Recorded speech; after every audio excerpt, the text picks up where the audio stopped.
Viens, Esprit Saint, en nos cœurs, et envoie du haut du ciel un rayon de ta lumière. Viens en nous, Père des pauvres. Viens, dispensateur des dons.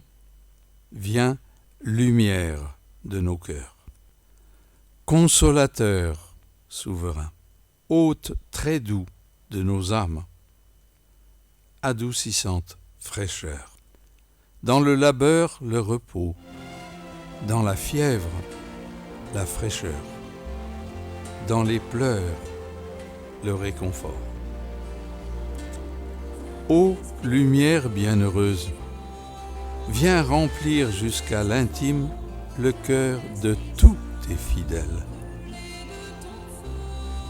Sans ta puissance divine, il n'est rien en aucun homme, rien qui ne soit perverti.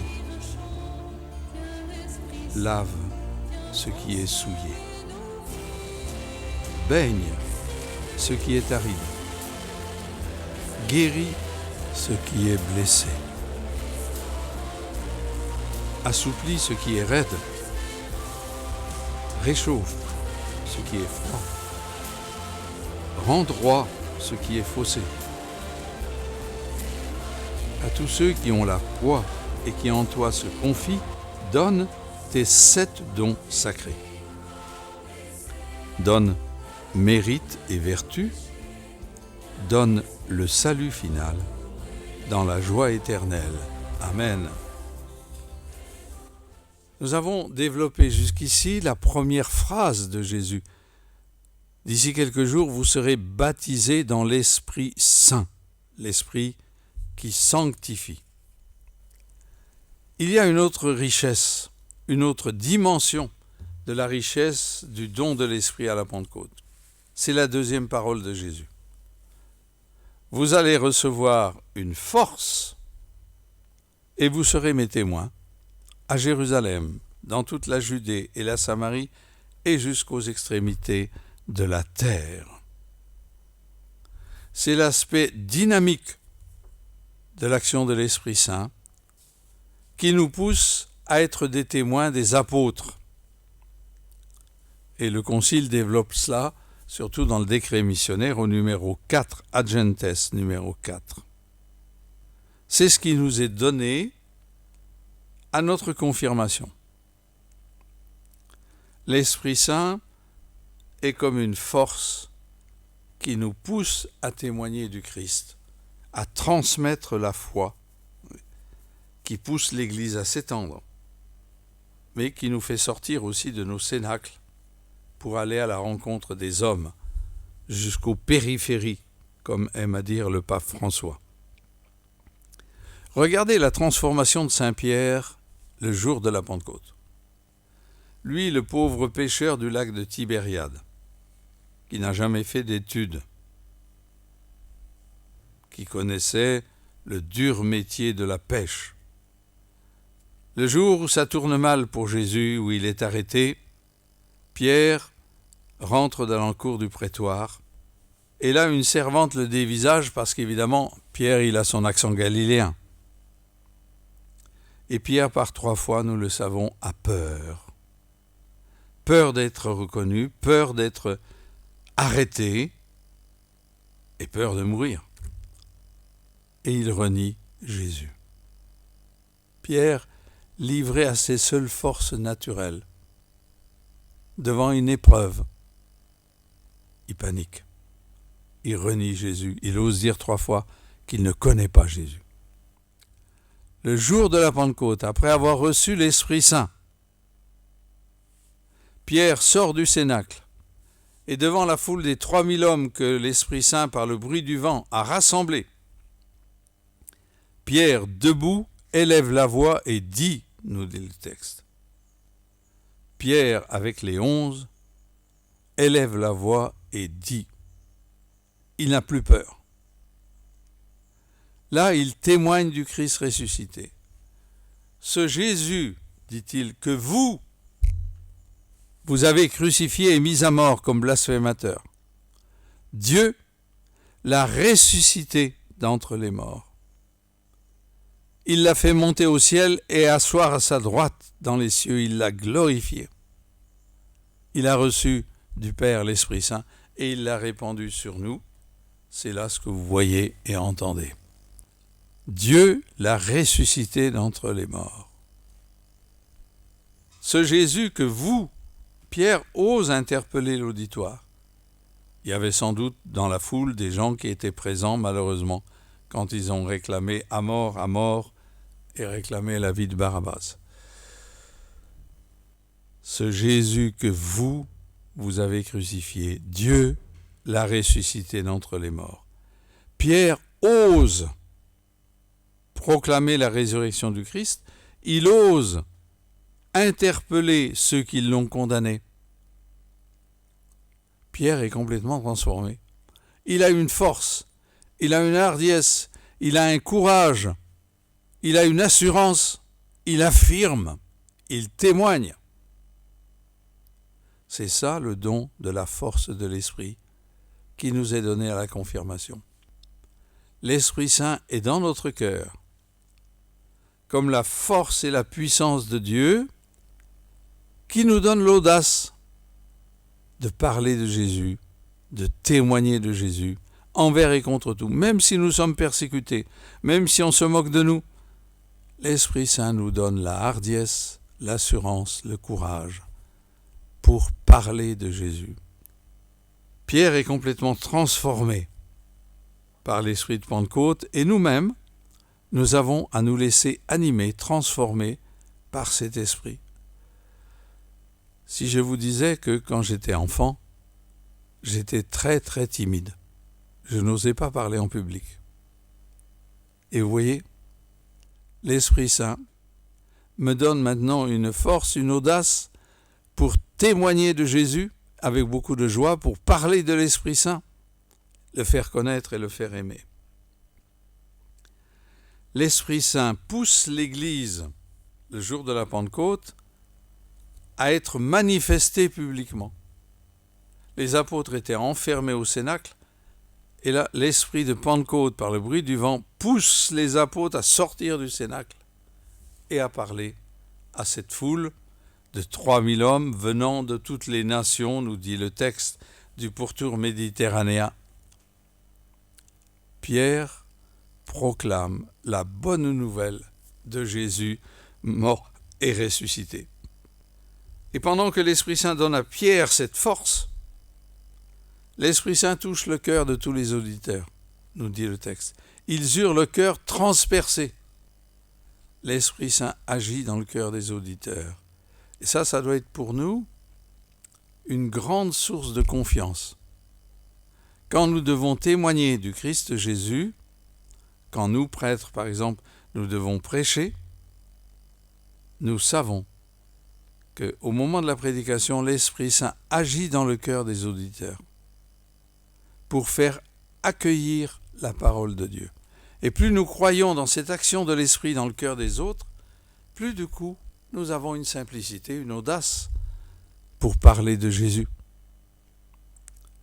Même dans l'adversité, quand Pierre et Jean sont persécutés, ils continuent de témoigner du Seigneur Jésus. Pierre et Jean qui sont arrêtés comparaissent devant le Sanhédrin. Actes chapitre 4. On les a arrêtés parce qu'ils ont guéri un impotent de la belle porte, un paralysé. Je n'ai pas d'argent, mais ce que j'ai, je te le donne. Au nom de Jésus, lève-toi et marche. Pierre et Jean comparaissent devant le Sanhédrin. Imaginez un peu le pauvre pêcheur du lac de Tibériade, qui n'a jamais fait d'études. Il comparaît devant ce grand Sanhédrin où il y a tous les chefs des pharisiens, tous les chefs des prêtres et les sadducéens, tous les scribes qui ont fait d'abondantes études. Pierre est là. Et devant ce Sanhédrin, il témoigne. C'est par le nom de Jésus que vous avez fait mourir et que Dieu a ressuscité. C'est par le nom de Jésus que cette impotence paralysée a été guérie. Et il ajoute, Il n'y a pas d'autre nom que celui de Jésus par lequel nous puissions être sauvés. Pierre est rempli de l'Esprit Saint, nous dit le texte. Et là, il ose témoigner devant le Sanhédrin. On les bastonne bien bon avant de les relâcher, parce que l'impotent guéri, il est là. Et c'est une évidence qu'il a été guéri. Et il est dit dans le texte que Pierre et Jean étaient tous joyeux d'avoir eu quelque chose à subir pour le nom de Jésus. Ils rejoignent la communauté chrétienne qui est enfermée encore un peu par peur. Et là s'élève une prière à partir du psaume « Pourquoi ces nations en tumulte, ce peuple qui persécute ?» Et il prie à partir de ce psaume en l'adaptant évidemment à la persécution contre Jésus et l'Église naissante. Il demande à Dieu de pouvoir faire d'autres miracles comme celui que Pierre a fait pour l'impotent de la belle porte.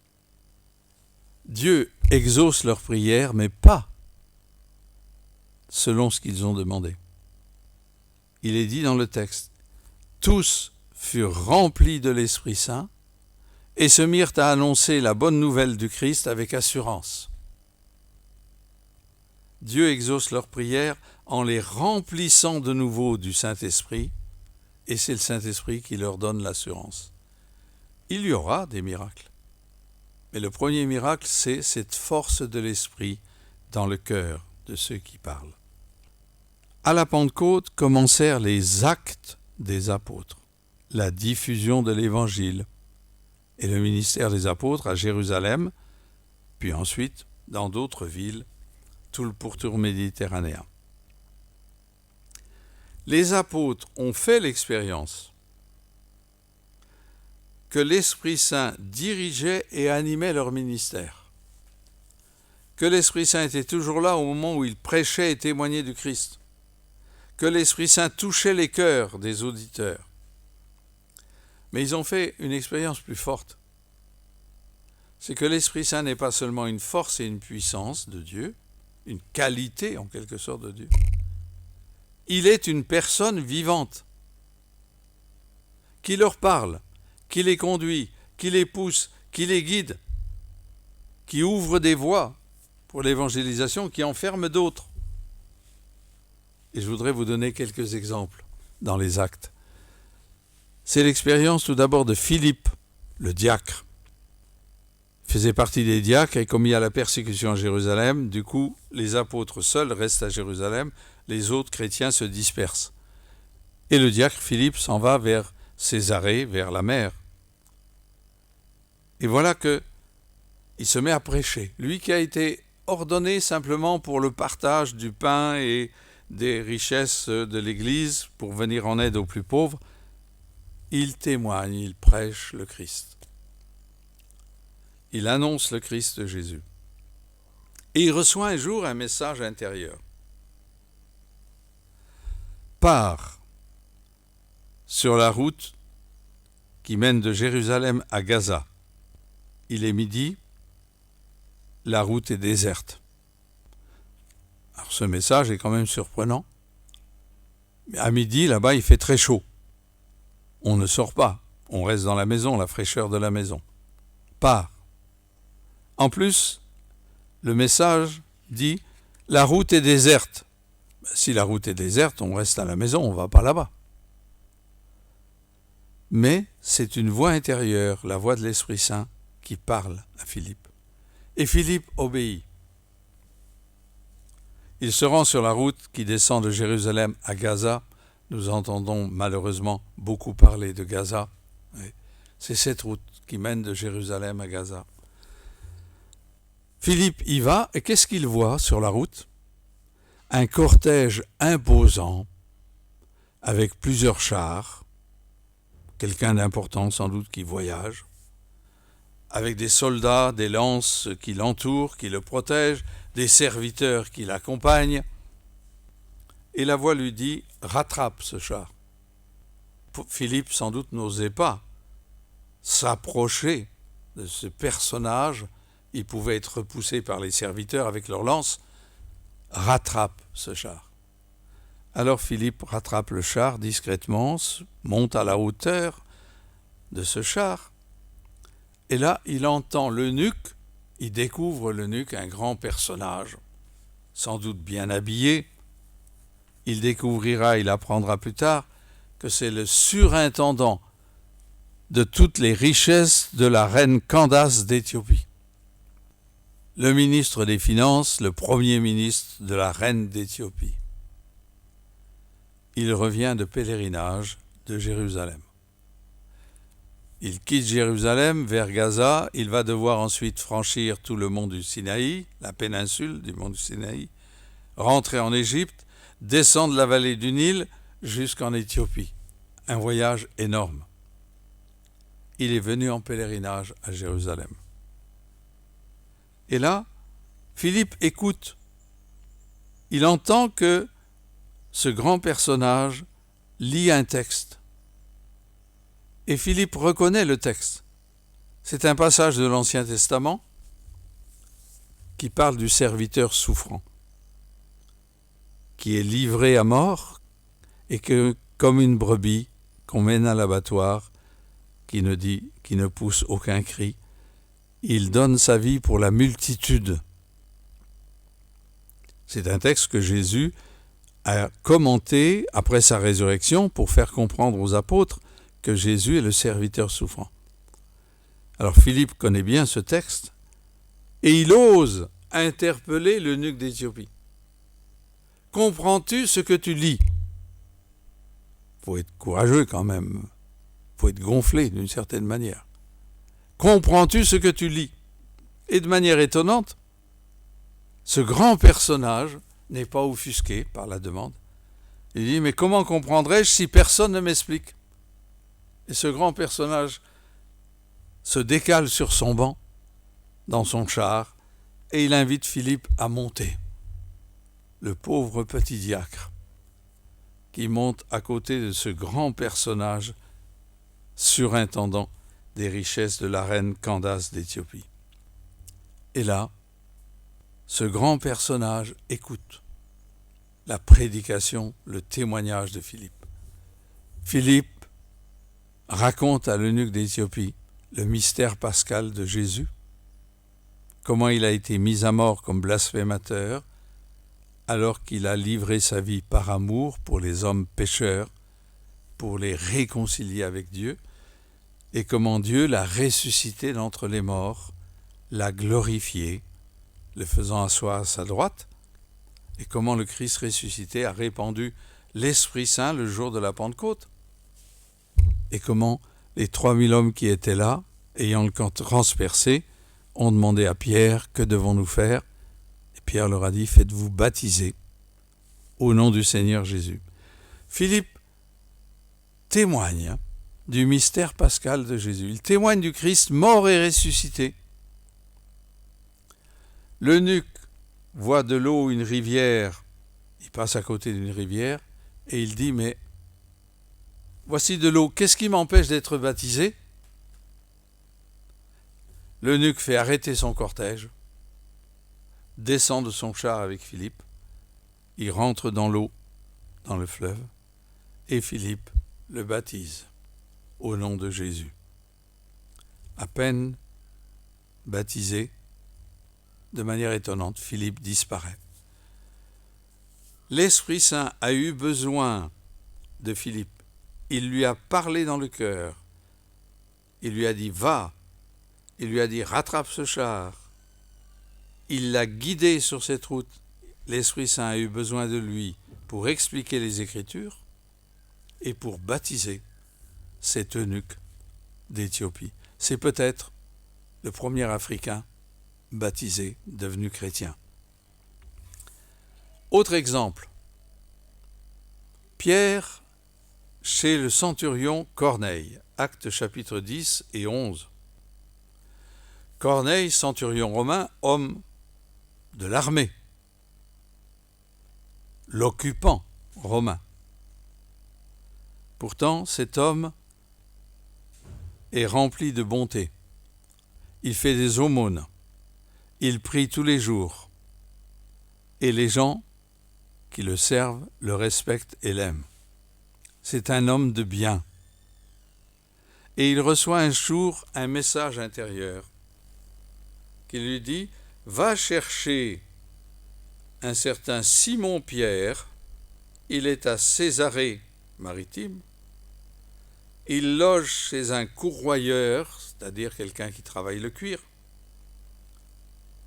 un certain Simon le courroyeur. » Autrement dit, l'inspiration intérieure, la voix de l'ange, lui donne l'adresse exacte où se trouve Pierre. Va chercher Simon-Pierre, il a quelque chose à te dire. Au même moment, Pierre prie sur sa terrasse, il est midi, et là, il a une vision, une extase. Il voit un drap qui descend du ciel. Pierre regarde, et c'est des animaux sauvages, impurs. Et la voix lui dit « Prends et mange ». Et Pierre, en bon juif, il dit « Non, Seigneur, je ne vais pas manger de la viande souillée, de la viande qui me rendrait impur. » Une deuxième fois « Prends et mange ». « Non, Seigneur. » Une troisième fois « Prends et mange ». Et là, le drap avec les animaux disparaît. Pierre se demande ce que signifie cette vision. Et au même moment, on frappe à sa porte, en bas. Il descend pour ouvrir, et là, il voit des Juifs, mais accompagnés de 2 soldats romains.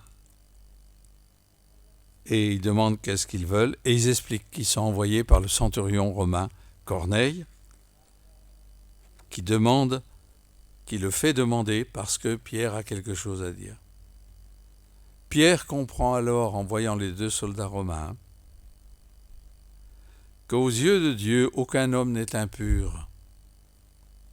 Les incirconcis ne sont pas impurs. Et lui qui ne pouvait pas rentrer chez des incirconcis, qui ne pouvait pas les accueillir, accueille les Juifs qui sont venus avec les soldats. Pierre comprend le sens de la vision qu'il a eue. Le lendemain matin, il part avec les Juifs et les soldats romains qui l'accompagnent, qui l'escortent. Et ils arrivent au village de Corneille. Corneille, qui apprend que Pierre arrive, va à son devant et se jette à ses pieds. Pierre lui dit « Non, je ne suis qu'un homme, lève-toi ». Et Corneille invite Pierre à rentrer dans sa maison. Normalement, un Juif ne rentre pas dans la maison d'un païen. Souvenez-vous, lorsque Jésus a été arrêté, les Juifs ne sont pas rentrés dans le prétoire. Ils étaient sur la cour extérieure, parce qu'ils ne voulaient pas se souiller avant la Pâque. Bien, Pierre rentre dans la maison de Corneille.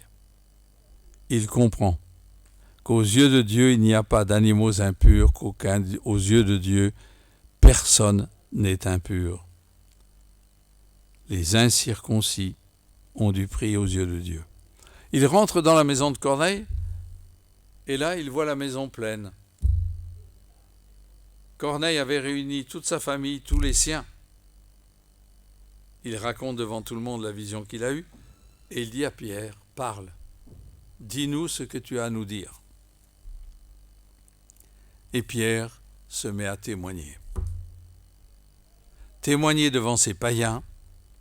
Vous savez ce que Dieu a fait, comment Dieu, ce Jésus de Nazareth, Dieu l'a oint d'Esprit Saint et de puissance, si bien qu'il est passé en faisant le bien et en délivrant tous ceux qui étaient sous le pouvoir du démon. Les Juifs l'ont mis à mort, mais Dieu l'a ressuscité d'entre les morts. Nous en sommes témoins. Nous avons mangé et bu avec lui après sa résurrection d'entre les morts. Pierre témoigne que Jésus est vivant. Il a mangé et bu avec lui après sa résurrection d'entre les morts. Pierre a osé entrer dans la maison de Corneille. Il a osé prêcher à ces païens. Mais il y a quelque chose que Pierre n'osait pas faire. ne pensaient pas pouvoir faire, c'était baptiser ces incirconcis qui ne sont pas passés par la circoncision de l'ancienne alliance. Bien, ces hésitations juives de Pierre, l'Esprit Saint va passer outre, va aller au-delà. Pierre n'ose pas. Pendant qu'il parlait, l'Esprit Saint tomba sur tous ceux qui écoutaient la parole. Ils se mirent à parler en langue, à prophétiser, comme le jour de la Pentecôte. Les Juifs qui accompagnaient Pierre étaient surpris. Mais comment des païens incirconcis reçoivent l'Esprit Saint comme nous le jour de la Pentecôte? L'Esprit Saint a devancé les hésitations de l'apôtre. C'est très beau ça. Et c'est arrivé pour beaucoup de missionnaires. L'Esprit Saint, il connaît nos limites, nos faiblesses liées à notre éducation, nos appréhensions, nos limites. Et l'Esprit Saint va au-delà. Parce que le cœur de Dieu est grand. Et Dieu voit le fond des cœurs. Il voyait le fond du cœur de Corneille. L'Esprit Saint tomba sur tous ceux qui écoutaient la parole. Et Pierre dit alors très humblement, « Mais qui suis-je, moi, pour refuser le baptême à ceux qui ont déjà reçu l'Esprit Saint, tout comme nous à la Pentecôte ?» Et là, il ordonne de baptiser Corneille et tous les siens. L'Esprit Saint a dirigé Pierre, il l'a amené là où il ne pensait pas, il l'a conduit à prêcher dans la maison d'un païen et il l'a conduit à baptiser Corneille et les siens. L'Esprit Saint a guidé Pierre en préparant le cœur des païens. Autre exemple, Saint Paul. Nous connaissons la conversion de Saint Paul sur le chemin de Damas. Et à cause de la persécution à Jérusalem, Saul de Tarse, était retourné dans son village natal. Et voilà qu'à Antioche de Syrie, naît une communauté chrétienne. C'est là que pour la première fois on les appelle chrétiens, disciples de Christ chrétiens. Et une communauté qui devient de plus en plus importante. Du coup, les apôtres de Jérusalem, apprenant ça, envoient Barnabé pour confirmer, vérifier la foi des fidèles là-bas. Quand Barnabé arrive, il voit une communauté beaucoup trop grande, il va chercher Paul dans son village natal et il l'amène. Et tous les deux enseignent ces premiers chrétiens, donnent les instructions tous les jours, prêchent, témoignent du Christ ressuscité. Paul et Barnabé deviennent ainsi les piliers de la communauté d'Antioche. Et les chrétiens se réjouissaient. La communauté devenait encore plus importante. Et voilà qu'un jour, dans une assemblée de prière, où étaient réunis des diacres et des prophètes, l'Esprit Saint dit, voilà le texte, « Mettez-moi à part Paul et Barnabé pour l'œuvre à laquelle je les destine. » Mettez-moi à part Paul et Barnabé pour l'œuvre à laquelle je les destine. Actes chapitre 13. L'Esprit Saint parle, pas comme un haut-parleur. Il parle par l'un des prophètes qui est là. Il a inspiré cette parole de prophétie. Mais notez comment est formulé le texte. C'est l'Esprit Saint qui parle. Mettez-moi à part Paul et Barnabé. C'est ça la véritable prophétie. Un message de Dieu que l'Esprit Saint inspire à quelqu'un. Mettez-moi à part Paul et Barnabé. La communauté chrétienne d'Antioche obéit à Dieu. Ils libèrent Paul et Barnabé. Ils acceptent ce sacrifice. Et c'est le début des grands voyages missionnaires de Paul, qui évangélise Chypre, qui évangélise toute l'Asie mineure. Et voilà que Paul tombe malade alors qu'il était chez les Galates, au cœur de l'Asie mineure, au cœur de la Turquie actuelle. Il pensait aller évangéliser vers l'ouest, vers Éphèse. Et le texte nous dit, l'Esprit Saint l'ayant empêché d'eux. sans doute un empêchement naturel, une cause humaine, peut-être sa maladie, mais Paul le relie plus tard en disant « c'est l'Esprit Saint qui m'a empêché de ». Il pense alors aller plutôt vers le nord, la Bithynie, et là, d'autres empêchements. Et même affirmation, l'Esprit Saint m'ayant empêché de. Paul, finalement, décide d'aller vers le nord-ouest, jusqu'au bord de la mer. Et là, pendant la nuit, il a un songe. De l'autre côté de la mer, il y a la Macédoine, la Grèce. Et dans le songe, il y a un Macédonien qui lui dit « Passe la mer et viens nous apporter l'Évangile ». Paul comprend que c'est l'Esprit Saint qui lui demande de franchir la mer. Il prend le bateau le lendemain, il arrive en Macédoine, il évangélise les Macédoniens, Thessalonique en particulier. Puis il descend un peu plus bas, ça sera Athènes, et encore plus bas, Corinthe. Il évangélise la Grèce. Et la Grèce, c'est le début de l'évangélisation de l'Europe. L'Esprit Saint a poussé Paul à quitter l'Asie mineure et le bassin méditerranéen pour aller commencer l'évangélisation de l'Europe. Et relisant tous ces événements, Paul comprend que l'Esprit a fermé certaines routes à laquelle il pensait, l'Esprit Saint l'ayant empêché de, pour ouvrir une nouvelle voie. L'Esprit Saint conduit Paul dans son action missionnaire. Et c'est vrai pour chacun de nous. Chrétiens baptisés, disciples missionnaires, l'Esprit de Pentecôte nous conduit, si du moins nous sommes assez dociles. Il faut un peu un cœur d'enfant sur le plan spirituel pour se laisser guider par l'Esprit Saint. Si nous nous laissons guider uniquement par notre intelligence, notre raison, c'est nous qui décidons, c'est nous qui planifions, c'est nous. Or, nous devons être disponibles pour l'action de l'Esprit Saint. Nous devons être les serviteurs de l'Esprit Saint, les ministres de l'Esprit Saint.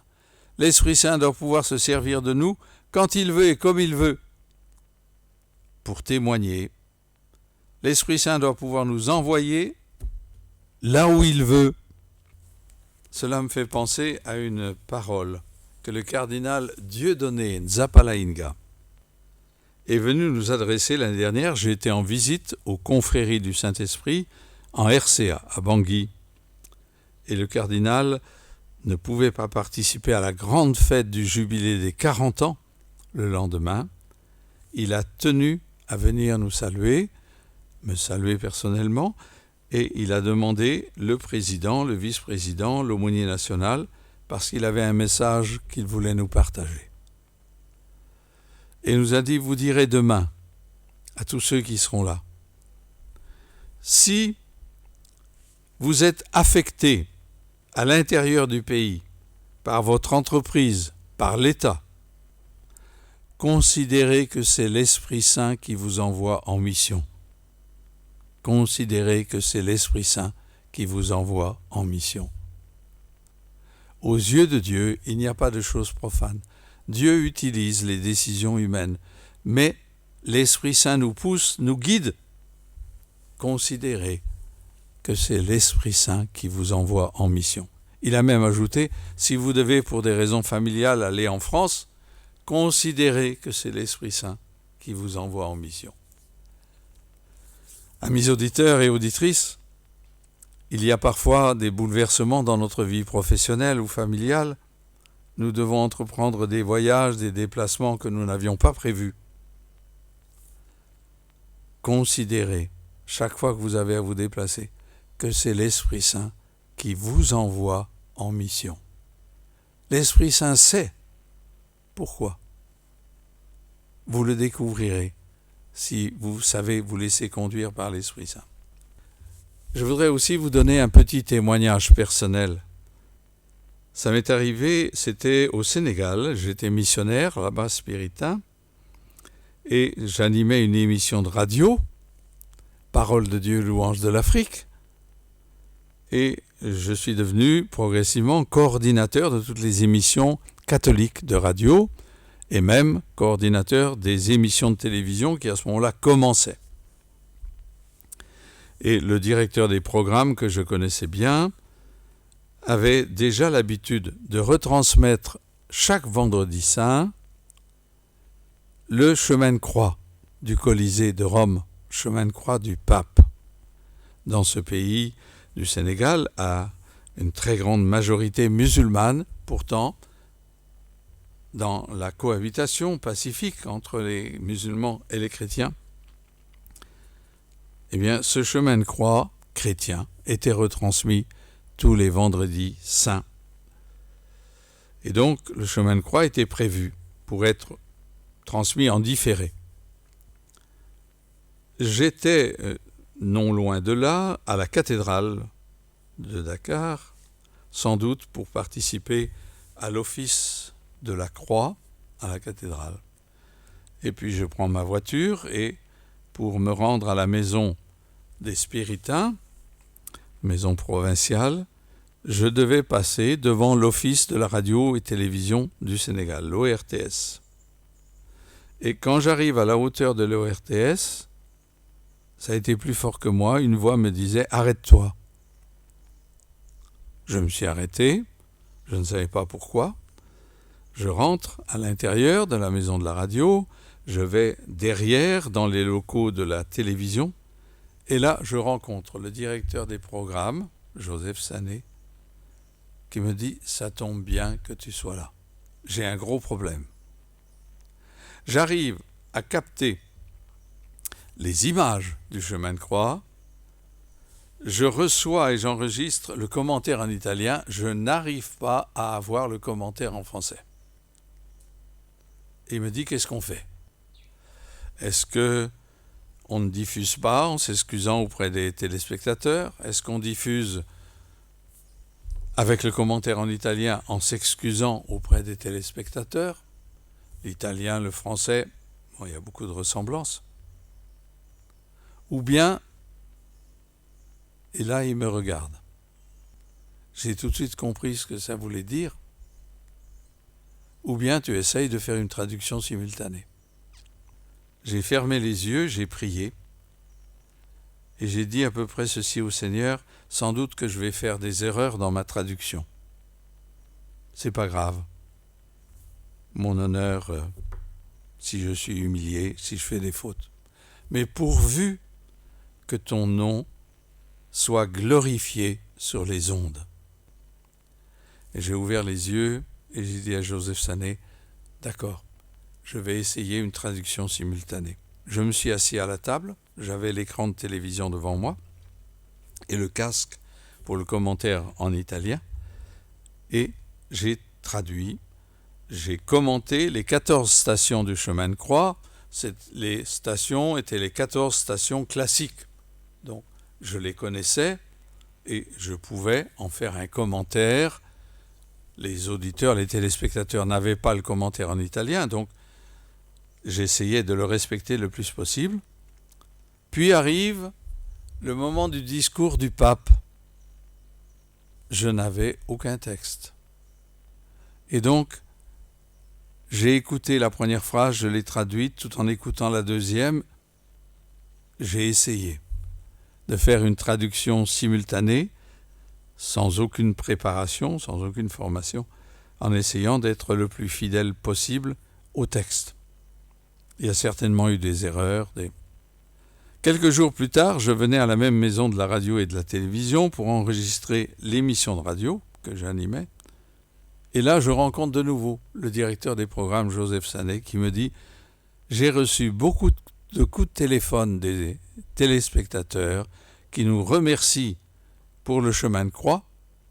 Jamais ils n'ont vécu un chemin de croix pareil. » Quand on se sent pauvre, qu'on a conscience qu'on fait sans doute des erreurs, quand on s'appuie sur l'Esprit Saint opère des merveilles dans le cœur des auditeurs et des téléspectateurs.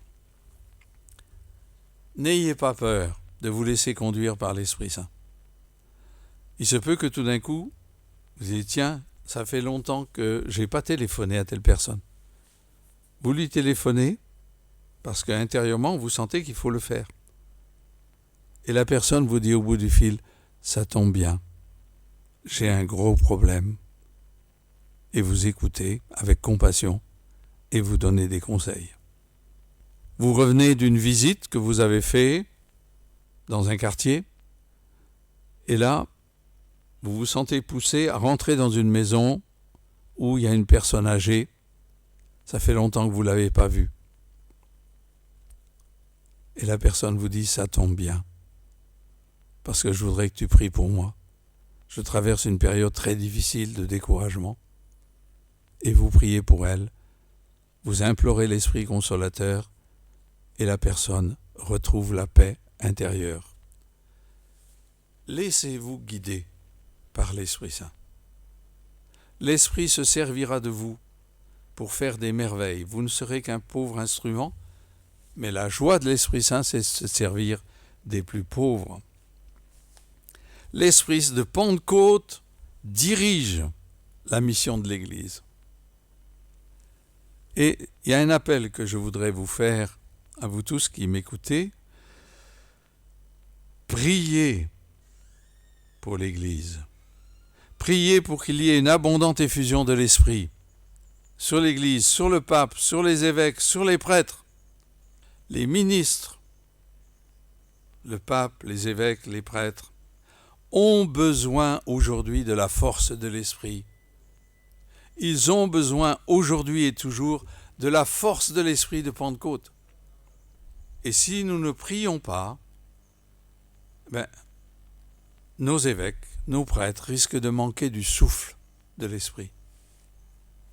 Priez, intercédez pour que l'Esprit de Pentecôte soit donné à nos ministres dans l'Église, qu'ils aient le courage, la force, la hardiesse des apôtres, qu'ils aient le même zèle missionnaire que Pierre, Philippe, qu'ils se laissent conduire par l'Esprit Saint comme Paul. L'Esprit Saint dirige l'action de tous les ministres de l'Église. Et ils doivent, eux aussi comme nous, chercher à être dociles à l'action de l'Esprit Saint. L'Esprit Saint, c'est le premier missionnaire, après Jésus. On dit quelquefois, un mot que vous avez peut-être entendu, le protagoniste de la mission. L'Esprit Saint est le protagoniste de la mission. Protos veut dire premier, c'est-à-dire le premier acteur de la mission. Et là, je terminerai par une invitation à la conversion intérieure. Nous avons souvent l'impression que c'est nous qui réfléchissons, qui décidons, qui planifions, et puis, comme nous sommes des bons chrétiens, nous demandons à Dieu de bénir les décisions que nous avons prises. Nous implorons l'Esprit Saint qu'il fasse fructifier ces décisions. Au fond, nous donnons l'impression que l'Esprit Saint est à notre service. Et c'est l'inverse. Et c'est là qu'il y a une grande conversion de cœur et d'esprit à avoir. C'est l'Esprit Saint qui est le premier acteur de la mission, et nous sommes à son service. Nous sommes ses serviteurs, et nous devons apprendre à être dociles, à nous laisser conduire. Nous réfléchissons, mais toujours en docilité à l'Esprit Saint, en implorant les lumières de l'Esprit. Ce que nous décidons, c'est pour mieux servir l'action de l'Esprit Saint. L'Esprit Saint passe parce que nous décidons, mais il agit bien au-delà. L'Esprit Saint est le premier acteur de la mission de l'Église et il veut se servir de nous, chrétiens baptisés, chrétiens confirmés. Il veut se servir de nous, disciples missionnaires. J'implore sur vous tous une nouvelle Pentecôte pour ce diocèse de Pointe-Noire tout particulièrement, pour son archevêque, pour ses prêtres, pour tous les catéchistes, tous les missionnaires de l'Évangile. J'implore une effusion surabondante de l'Esprit Saint, qu'il vous anime, fidèles et pasteurs, tout particulièrement dans cette année sainte, l'année de l'espérance, que cette espérance vous soit donnée. Amen.